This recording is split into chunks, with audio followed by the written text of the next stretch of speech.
matter and black energy? In ancient times they said, world is surrounded by black matter and black energy. There is a sukta called Nasadiya Sukta, and that said, what the scientists talking about it today, about the black matter and black energy, black holes, this description of that. So it is just energy. You are nothing but energy. And intensified energy is what God is. Like air is present everywhere. Like God is, what is that? What do you call God? Omnipresent, omniscient, and omnipotent. They don't know where to place the Satan. If Saturn is somewhere, then God is not there, right? Then how can God be omnipresent? If God is omnipresent, Satan cannot be there. Can he be there? Simple logic. Unfortunately, nobody even asked this question. If God is all-powerful, then Satan, 1 minute he can just... Why did he allow Satan to be there? He could have done away with him. If God has allowed Satan to be there, that means either he is not all-powerful, or it is with his will Satan exists. They don't see beyond the duality there is something. The first point in Art of Living, the opposite values or complement. God is a non-dual existence, like the space. There can be nothing outside space. Can anything be outside space? If you see that angle, then you don't get into this conflicts of duality. But duality will continue to exist. You know, in the Puranas, in the stories, Ramayana, Mahabharata, it said, the demons are killed, and then what happened? The demon merges into the divine. Rama killed Ravana, but Ravana merged into Rama's energy, Rama's light. That's what you hear, right? That's a very deep philosophy, and moving from the duality to the non-dual oneness of existence. Air is everywhere, but you can't feel it.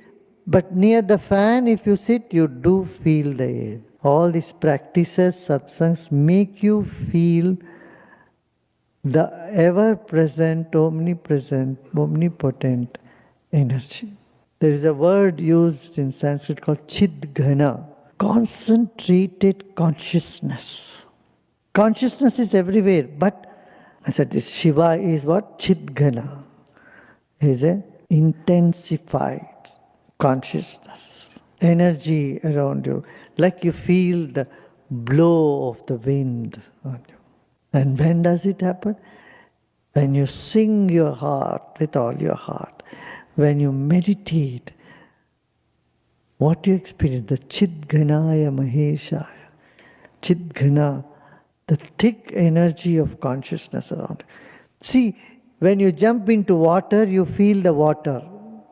When we are engaged in different activity, our mind does not comprehend the magnanimous, the magnificent consciousness that envelops her.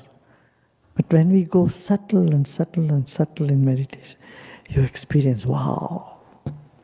You thought God is sitting somewhere in the heaven trying to give you one finger. That's only in the Michelangelo painting. And you try to catch him, he runs away. That's not what it is. You can never be away from God. He's here and now.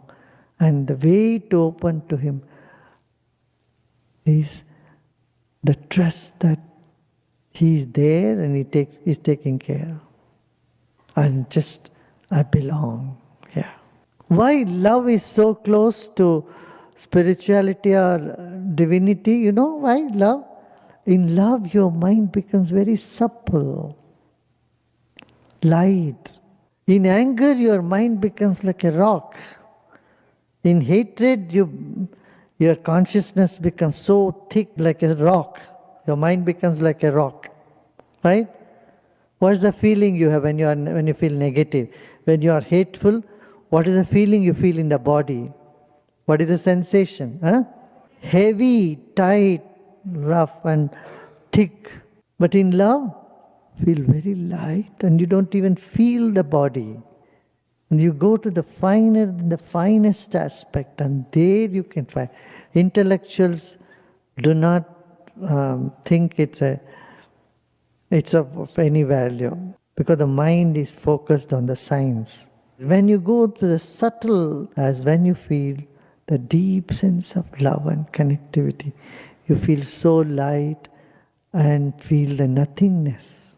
See, loneliness is something you try to run away from. Love and loneliness are connected. They are actually two sides of the same coin. When you feel lonely, you are not feeling love. That's why you feel lonely. And when you feel love, there is no loneliness in life. It simply have to flip around. In loneliness, you don't feel connected to anything. In love, you just feel connected to one thing, and through one thing, you feel connected to everything. When you are in deep love, nothing else matters other than your object of love or your person of love or what you love the most. Everything else is secondary or irrelevant. The passage of love is so narrow that two cannot exist there. Two cannot be there in the path of love, only one. That leads to the same scientific inquiry as non-dual existence. This is all just vibrations. What we don't know, the more we know, what we know is we don't know. That's the sign of a real scientist. That he's not thinking, he's not in a sort of mindset that is, oh, I know it all. Say, wow, I don't know.